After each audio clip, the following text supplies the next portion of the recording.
Update on the orange kitten that was found on the highway by my house. It's been about 3-4 days now since I've had him. I believe he's around 2 weeks old.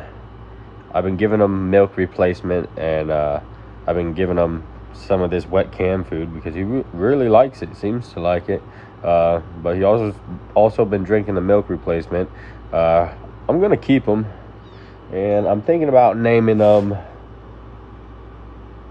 Garfield, the common orange cat name.